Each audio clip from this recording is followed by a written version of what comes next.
बाकी सारी चीजें हो रखी होती है। मतलब लिनक्स पे ये होता है कि जो भी हम कुछ करते हैं लिनक्स पे तो वो रूट फोल्डर के नाम से जो फोल्डर आपको नजर आ रहा है वो सब इसके अंदर होता है। इसके अंदर भी टेम्प फाइल होती है, लेकिन ये बहुत खास है, ये छोटी मोटी चीजों के लिए नहीं है, ये बहुत खास है, इसलिए तो इसको डार्क ग्रीन का हाईलाइट किया हुआ है। इसको ओपन करने की भी परमिशन अलाउ हमें करनी होती है, देन हम इसको ओपन कर सकते हैं। अगर लिनक्स का नया वर्जन आया तो हमें उस पे परमिशन होगी कि हम उस पे इजीली उसको एक्सेस कर पाएंगे। तो दोस्तों अब हम बात कर लेते हैं कि हमने कैसे फोल्डर के अंदर जाना है, मतलब कि हम कैसे फोल्डर को ओपन कर सकते हैं और उसकी चीजों को देख सकते हैं टर्मिनल में। तो उसके लिए हम कमांड टाइप करते हैं cd। ठीक है, cd के बाद आपने जिस फोल्डर के अंदर जाना है आपने उसका नेम पेस्ट कर देना है, देन एंटर करना है। तो जैसा कि मैं यहाँ पर टाइप करता हूँ cd रूट, तो जैसे ही मैं एंटर करूंगा तो देख सकते हैं कि मैं रूट फोल्डर पे आ चुका हूँ। तो इसके फाइल और फोल्डर को देखने के लिए तो मैं ls टाइप करूंगा। ls क्या काम करती है कि उसकी लिस्ट वगैरह शो करती है फाइल या फोल्डर्स की। ठीक है, तो अब यहाँ पर देख सकते हैं यहाँ पर जस्ट फोल्डर है, तो यहाँ पर फोल्डर शो हो रही है। अगर मैं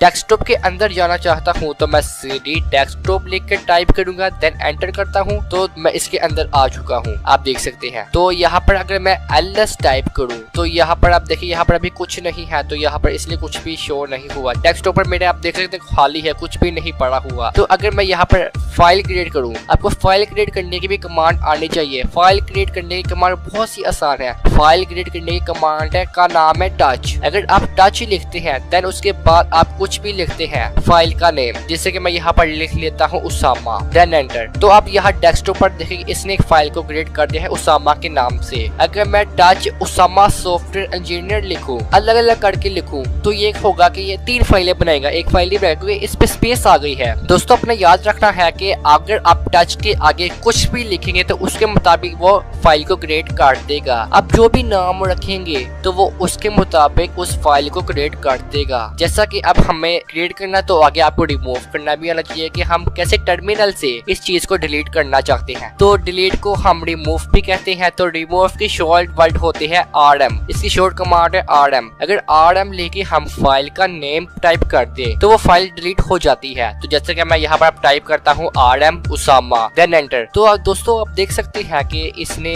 उसामा नाम की फाइल को डिलीट कर दिया है मेरे डेस्कटॉप में से। तो अगर हम rm सॉफ्टवेयर इंजीनियर भी लिखे, अगर अलग अलग वर्ड भी जो भी सिस्टम में फाइल पड़ी हुई है सारी अगर एक साथ डिलीट करना चाहते हैं तो आपने उसका नाम लेके फिर स्पेस, फिर उस दूसरी फाइल का नाम लेके फिर स्पेस, देन एंटर करें। तो आप देख सकते हैं कि इसने सॉफ्टवेयर इंजीनियर को भी डिलीट कर दिया, मतलब दोनों फाइलों को डिलीट कर दिया। तो मैं एक फाइल डिलीट क्रिएट कर लेता हूँ क्योंकि मैंने एक एग्जांपल भी देनी है। तो यहाँ पर मैं टच डेस्क लिखता हूँ। तो आप यहाँ पर देख सकते हैं कि इसने एक फाइल को क्रिएट कर दिया है आपके सामने। ये मैंने जस्ट एग्जांपल के लिए क्रिएट किया है ताकि मैं आपको आगे इसकी एक और एग्जांपल दे सकूं। और अब तो आपको फाइल बनाना आ गई है तो आपको फोल्डर भी बनाना आना चाहिए। तो फोल्डर बनाने के लिए हम कमांड टाइप करते हैं मेक डायरेक्शन। तो मेक की शॉर्ट फॉर्म होती है mk और डायरेक्शन की फॉर्म शॉर्ट होती है dir। तो ये बनता है mkdir, इससे हम फोल्डर को क्रिएट करते हैं। तो अगर मैं यहाँ पर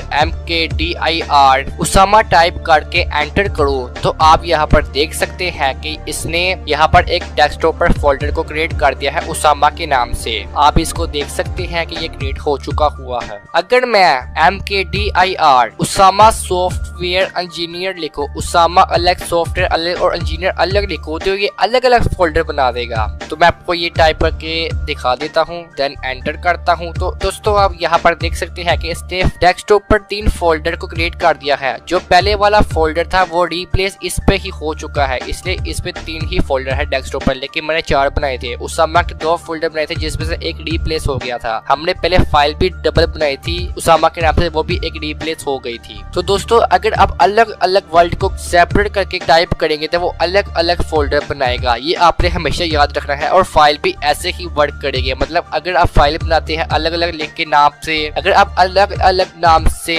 फाइल को बनाना चाहते हैं तो आप इस तरीके से बना सकते हैं, या फिर फोल्डर को। फ्रेंड आपको आप टर्मिनल में फाइल भी बनानी आ गई, फोल्डर भी बनाना आ गया, आपको फाइल रिमूव करनी भी आ गई, लेकिन आपको फोल्डर रिमूव करना नहीं आया। आप फोल्डर को ऐसे नहीं रिमूव कर सके, rm लेके फोल्डर का नाम लिखा तो वो फोल्डर रिमूव हो जाएगा। आप ऐसे नहीं कर सकते, ये फाइल के लिए है, जस्ट फाइल के लिए। कोई भी फाइल हो आप उसको इस तरह से रिमूव करवा सकते हैं, लेकिन फोल्डर को नहीं। देखिए फोल्डर के साथ हम dir ऐड करेंगे तब जाके वो डिलीट होगा, क्योंकि फोल्डर एक डायरेक्शन है, ठीक है, वो एक डायरेक्शन शो करती है, ये चीज कहाँ पर किस फोल्डर में है, तो ये एक डायरेक्शन होती है। तो फोल्डर को रिमूव करने के लिए हम कमांड टाइप करते हैं rm dir, मतलब रिमूव डायरेक्शन। फिर हमने फोल्डर का नाम टाइप करना है। अगर मैं यहाँ पर उसामा सॉफ्टवेयर इंजीनियर लिखकर एंटर करूँ तो ये तीनों के तीनों फोल्डर डिलीट कर देगा। को मैं टाइप करके दिखा देता हूँ, ये मैंने टाइप कर लिया। तो अब मैं एंटर करता हूँ तो आप यहाँ पर देख सकते हैं कि इसने फोल्डर को डिलीट कर दिया है। मेरे डेस्कटॉप पे अब कोई भी फोल्डर नहीं है, आप यहाँ पर देख सकते हैं। तो मैं एक फोल्डर को क्रिएट कर लेता हूँ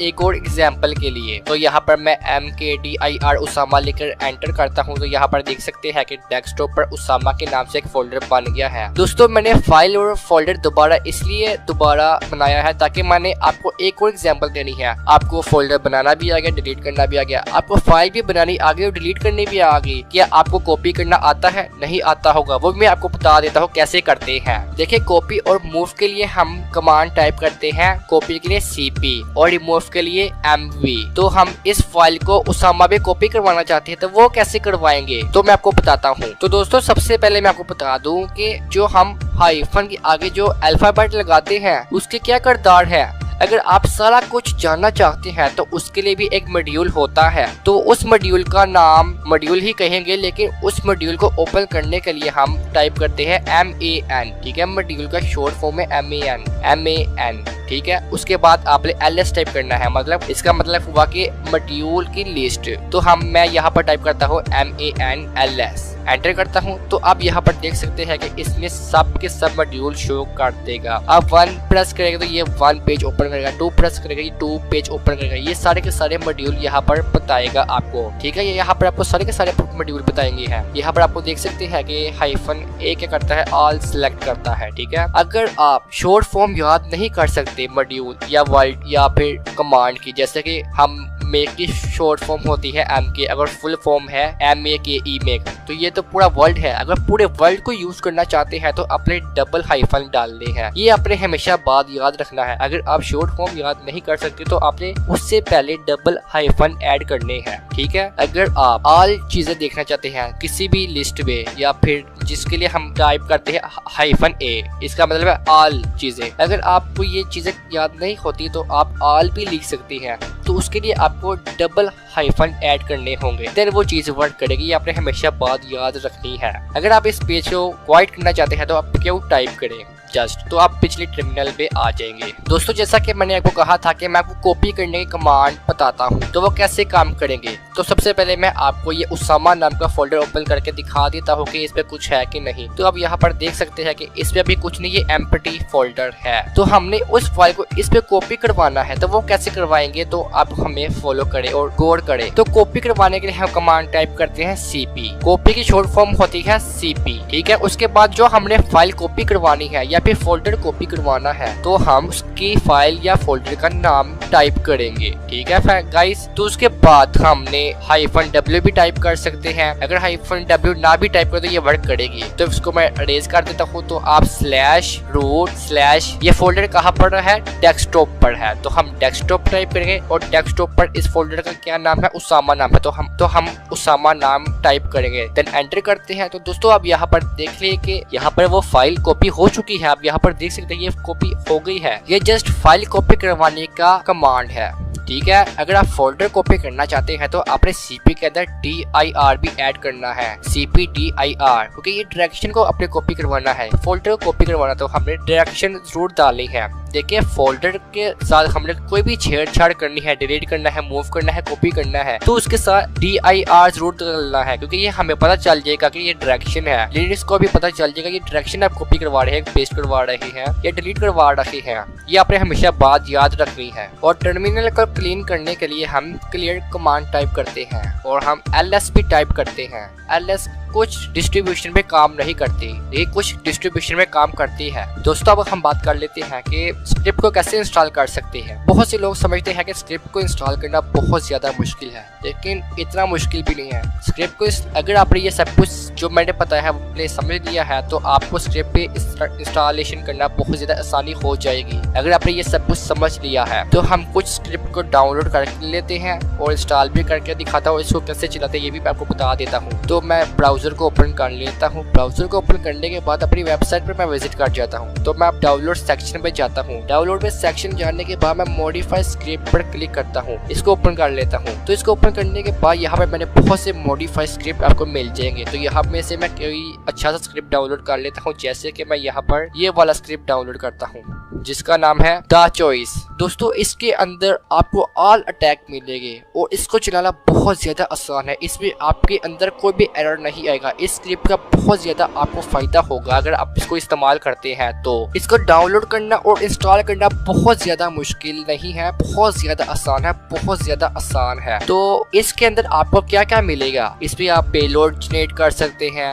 एनमैप का भी यूज कर सकते हैं, वेबसाइटों को भी हैक कर सकते हैं, फिशिंग अटैक भी कर सकते हैं, ब्रूफर अटैक भी कर सकते हैं। बहुत से अटैक है, बहुत सारे। इस पे आपको कम्प्लीटली अटैक मिल जाएंगे। तो इसको चलाना बहुत ज्यादा आसान है। तो आप इसको जरूर डाउनलोड करें। मैं आपको ये रिकमेंड करता हूँ कि आप इसको जरूर डाउनलोड करें अगर आप हैकिंग में इंटरेस्ट रखते हैं। लेकिन ये जस्ट एजुकेशन पर्पस के लिए है। ये ना हो कि आप इसको डाउनलोड करने के बाद दूसरों के प्रॉपर्टी को हैक करना शुरू कर दे, तो उसके जिम्मेदार हम नहीं होंगे, इसके जिम्मेदार आप खुद होंगे। तो फ्रेंड अब हम बात कर लेते हैं कि हमने इसको डाउनलोड कैसे करना है और इंस्टॉल भी कैसे करना है। तो सबसे पहले आप मेरी वेबसाइट से ये कमांड को कॉपी कर लें, ठीक है। इसको कॉपी करने के बाद आपको टर्मिनल में जाकर इसको पेस्ट करके एंटर करना है। तो ये स्क्रिप्ट को डाउनलोड करना शुरू कर देगा। या फिर आप डाउनलोड बटन पर क्लिक करके इसको जिप फाइल पे भी डाउनलोड कर सकते हैं। तो मैं अब इसको इस कमांड को कॉपी करके एक टर्मिनल को ओपन कर लेता हूँ। टर्मिनल को ओपन करने के बाद मैं इसको यहाँ पर पेस्ट करता हूँ, देन एंटर करता हूँ। तो इसने गेटअप से इसको क्लोज करना शुरू कर दिया है। फ्रेंड इसको डाउनलोड होने में टाइम भी लग सकता है, लेकिन है तो ये बहुत छोटा स्क्रिप्ट। फ्रेंड ये आपकी इंटरनेट स्पीड पर डिपेंड करता है कि ये कितनी देर में डाउनलोड होगा। तो मैं इसको यूज कर देता हूँ क्योंकि मेरा अभी इंटरनेट स्लो आ रहा है। तो दोस्तों ये डाउनलोड हो चुका है। तो मैं आपको बता दूं कि आपने इसको कैसे इंस्टॉल करना है। तो आप सबसे पहले आप टर्मिनल ओपन कर ले। टर्मिनल को ओपन करने के बाद आप टाइप करें cd डेस्कटॉप, फिर आप ls टाइप करें क्योंकि हम जो भी स्क्रिप्ट डाउनलोड करते हैं वो डेस्कटॉप पर ही डाउनलोड होता है, मतलब वो टेम्प फाइल पे डाउनलोड हो जाता है, फिर उसके बाद एक्सट्रैक्ट होके वो डेस्कटॉप पर आ जाता है। फ्रेंड इसके बाद आप ls टाइप करें फाइल और फोल्डर को देखने के लिए। तो ये आप यहाँ पर देख सकते हैं कि ये स्क्रिप्ट आ चुकी है। तो हम इसको ओपन करने के लिए, इस फोल्डर को ओपन करने के लिए, जैसा कि मैंने आपको बताया था कि हम क्या कमांड टाइप करेंगे, cd और इसका नेम, फोल्डर का नेम। तो मैं यहाँ से कॉपी करके यहाँ पर पेस्ट कर देता हूँ। फिर हम इसके बाद हम कमांड टाइप करेंगे ls इसके फाइल और फोल्डर को देखने के लिए। तो यहाँ पर आप देख सकते हैं कि इसमें जस्ट 3 फाइल है और 1 फोल्डर है। तो आपने किसी के साथ छेड़छाड़ नहीं करनी, किसी फोल्डर में नहीं जाना। जो सेटअप होता है वो बाहर ही होता है। तो इसका जो नेम है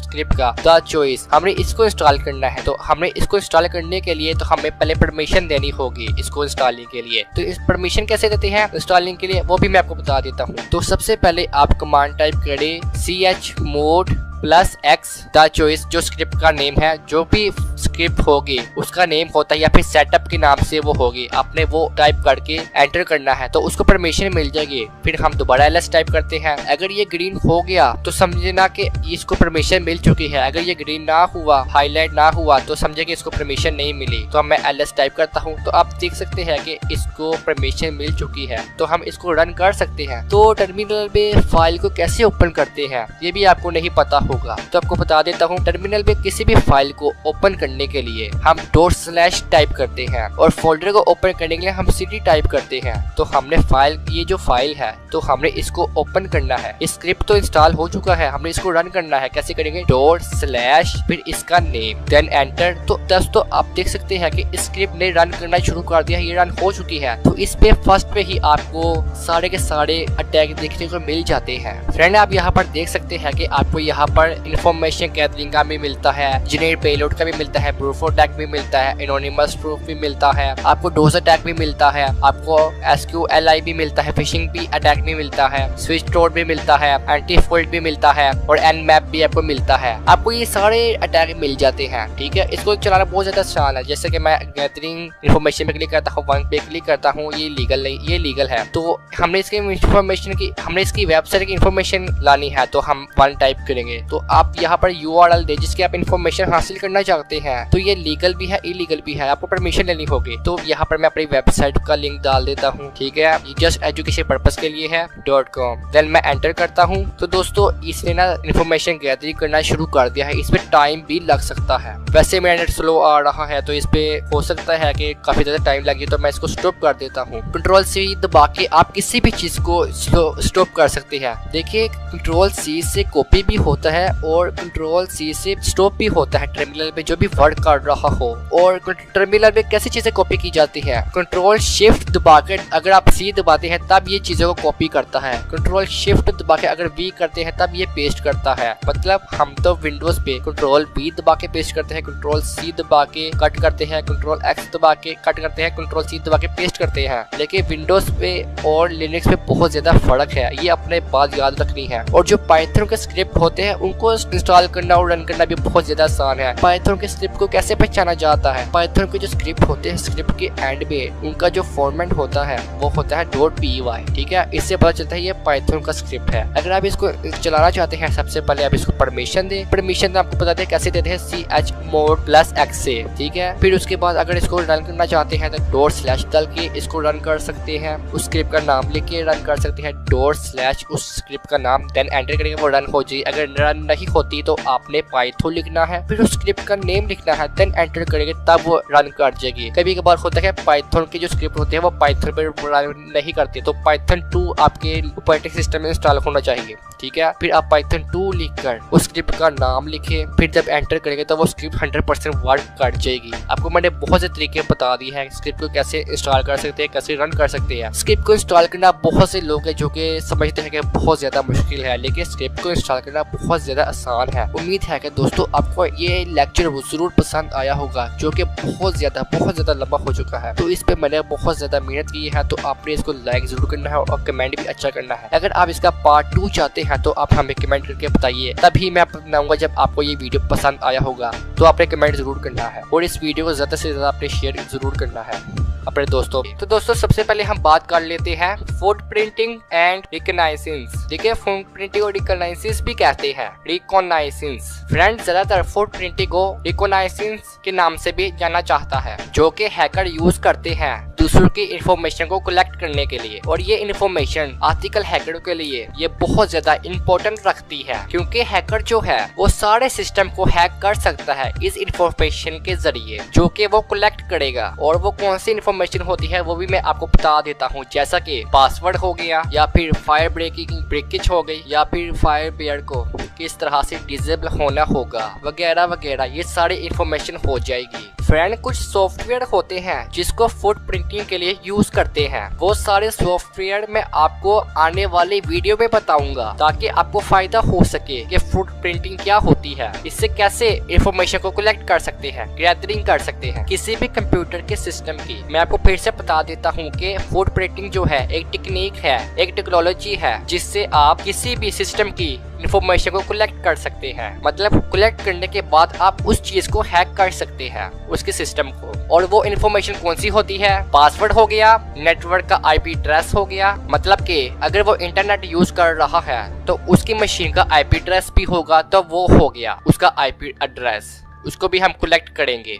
फ्रेंड कुछ बहुत से ऐसे एप्लीकेशन होते हैं, सॉफ्टवेयर होते हैं, जो कि हमें किसी भी चीज की इंफॉर्मेशन कलेक्ट करके देते हैं। तो हम अब बात करते हैं कि हम अपने सिस्टम को कैसे सेव करते हैं। हम ज्यादातर अपने सिस्टम को सेव करने के लिए फायरवॉल लगाते हैं या फिर एंटीवायरस को इंस्टॉल करते हैं। कोई भी एंटीवायरस हो गया, तो एंटीवायरस क्या करता है कि अगर कोई भी हम कोई सॉफ्टवेयर इंस्टॉल करेंगे, अगर उस पर कोई पेलोड हुआ या कोई भी इंजेक्ट किया हुआ कोई भी पेलोड हुआ, तो वो उसको इंस्टॉल करने नहीं देगा, या फिर हमें हमें वो बता देगा कि ये पेलोड है, ये डेंजरस फाइल है आपके पीसी के लिए। और कुछ एंटीवायरस ऐसे होते हैं कि वो ऑटोमेटिकली जो सॉफ्टवेयर के अंदर पेलोड होगा उसको डिलीट कर देते हैं, देन आप उसको इंस्टॉल कर सकते हैं। या फिर उसके अंदर जो पेलोड होगा उस फाइल समेत ही उस सॉफ्टवेयर को वो डिलीट कर देता है ताकि वो आपके पीसी के लिए, ताकि वो आपका पीसी उसको इंस्टॉल ना कर पाए, जिससे आपका सिस्टम सेफ रहे। लेकिन कुछ ऐसे डेट आ चुके हैं जो कि साइलेंट एक्सप्लॉइट जिसको कहते हैं। कुछ एंटीवायरस ऐसे भी होते हैं जो कि डेट को पकड़ नहीं पाते, पेलोड को पकड़ नहीं पाते, जिससे आपका सिस्टम हैक हो सकता है। मैं आपको बता दूं, इंटरनेट में कोई भी चीज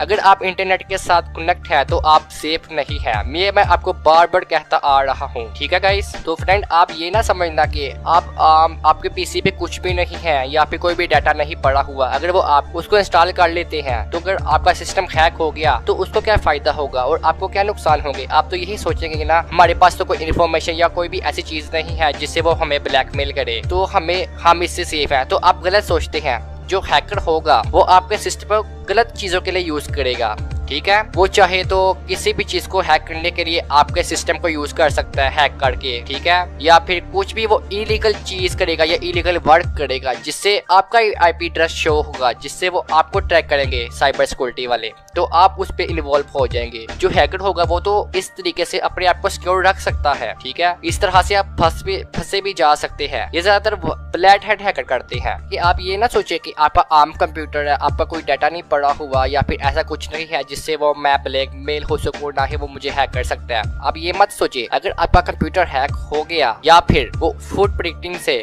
ढेर सारे कंप्यूटर हैक कर ले, मिसाल के तौर पर वो 1000 कंप्यूटर हैक करता है, तो वो आम जिसपे से 50% आम कंप्यूटर है और 50% खास भी है जिसपे उसका खास डाटा पड़ा हुआ है। तो जब कंप्यूटर हैक होंगे तो वो सब कंप्यूटर को अपने एडवर्टाइजिंग के लिए यूज करेगा। कुछ चीजें ऐसी होती है जिसको बहुत ज्यादा कंप्यूटर का इस्तेमाल करके चीजों को हैक किया जाता है। जैसे कि हम किसी वेबसाइट पे अटैक करते हैं, जैसे मिसाल है लेकिन डोस अटैक की। डोस अटैक एक कंप्यूटर से नहीं किया जाता, बहुत सारे कंप्यूटर से अटैक किया जाता है, तब जाके ये डोस अटैक सक्सेसफुली काम करता है। तो फ्रेंड मैं आपको रिकमेंड करता हूँ कि आप कोई भी क्रैक सॉफ्टवेयर यूज ना करें, क्योंकि क्रैक सॉफ्टवेयर कोई भी नहीं देता। अगर कोई देता है तो उस पे पेलोड जरूर इंजेक्ट होता है।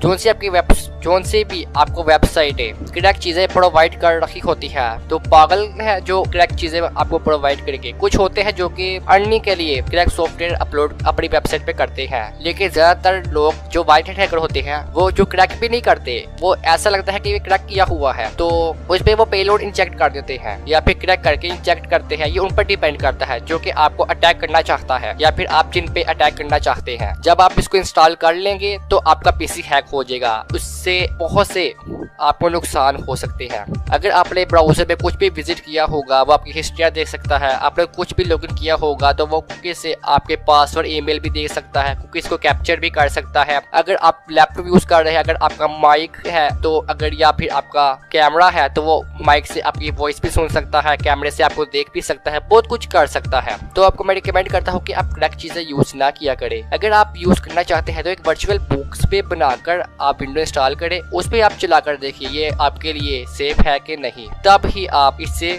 सक्सेसफुली बचे जा सकते हैं। और मैं आपको ये भी रिकमेंड करता हूँ कि आप अपने सिस्टम पे कोई अच्छा सा एंटीवायरस इंस्टॉल करें। और मैं आपको ये भी बता दूं कि सबसे बेस्ट एंटीवायरस कौन सा है, वो है Malwarebytes। ये एक अवॉइड मीनिंग सॉफ्टवेयर है जिससे आप काफी अच्छी अपने लैपटॉप की या अपने पीसी की सिक्योरिटी रख सकते हैं। ये है तो बहुत लाइट, लेकिन ये आपके पीसी के लिए बहुत अच्छा सॉफ्टवेयर है जिससे आप अपने सिक्योरिटी को मजबूत कर सकते हैं। और ये ना ही कोई पेलोड को चलाने देगा और ना ही इंस्टॉल करने देगा।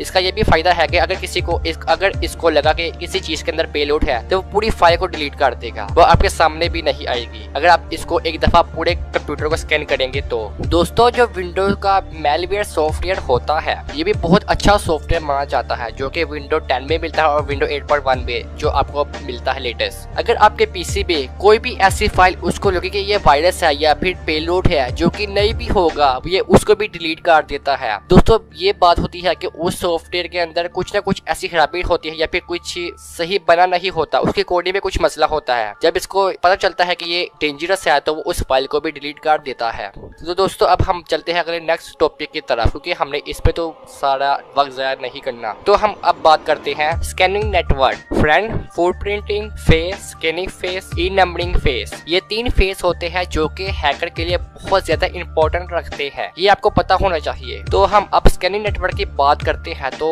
इस पे हैकर क्या करता है, हैकर ये करता है कि नेटवर्क पे वो एक नेटवर्क को पूरा स्कैन करता है। वो ये देखता है कि इस पे कितने होस्ट एक्टिव है, मतलब उस नेटवर्क में कोई होस्ट एक्टिव हुआ तो वो उसके होस्ट के आईपी एड्रेस स्कैन करेगा, उसके पोर्ट स्कैन करेगा, और वो ये भी चेक करता है कि ये किस एरिया में है, किस रीजन में है, ताकि वो उनको हैक कर पाए। फ्रेंड, जो हैकर होते हैं ये व्हाइट हैट हैकर भी करते हैं और ब्लैक हैट हैकर भी करते हैं। ब्लैक हैट हैकर बुराई के लिए करेंगे, किसी गलत चीज के लिए करेंगे। व्हाइट हैट हैकर किसी चीज को चेक करने के लिए करेंगे, या पेनिट्रेशन कर रहे होगा कोई उस पे, या फिर किसी अच्छे काम के लिए करेंगे। तो सबसे वो पहले स्कैन करेंगे नेटवर्क को पूरा, फिर उसके अंदर कोई भी एक्टिव होस्ट हुई तो उस होस्ट का आईपी एड्रेस भी देखेंगे, उसके पोर्ट को भी हैक करेंगे, उसके आईपी एड्रेस को भी हैक करेंगे। अगर आपको मेरी बात की समझ नहीं लगी तो आपको मैं एग्जांपल देता हूँ। मिसाल के तौर पर मैं अपने लैपटॉप पर जो नेट यूज कर रहा हूँ, तो इस नेट की बेसिकली आईपी एड्रेस भी होता है, आईपी एड्रेस के साथ पोर्ट नंबर भी होते हैं, और पोर्ट नंबर के साथ होस्ट नंबर भी होता है। फ्रेंड, होस्ट उसको कहते हैं जो कि मेरे नेटवर्क के अंदर कोई जो मेरा नेट यूज कर रहा होगा, जो मेरा क्लाइंट होगा, हम उसको होस्ट कहेंगे। जितने भी राउटर के साथ क्लाइंट कनेक्ट होंगे हम उसको होस्ट कहते हैं। ये शायद ही किसी ने आपको बताया हो,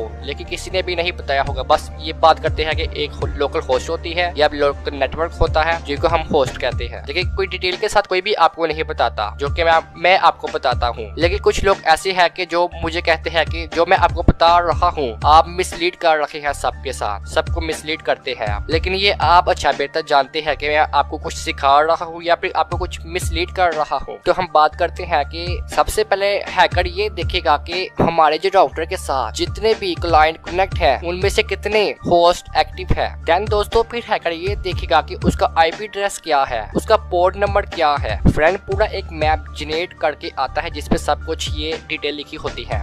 फिर इसके बाद हमें उसका आईपी एड्रेस तो मालूम हो जाता है। फिर हैकर क्या करता है कि उसके नेटवर्क के ऊपर वो मैलवेयर सेंड करता है, ट्रोजन सेंड करता है। जैसे कि मैंने आपको पहले बताया हुआ है, ट्रोजन एक वायरस है, मैलवेयर भी एक वायरस है। ये आपको मैं शुरू से बताता आ रहा हूँ।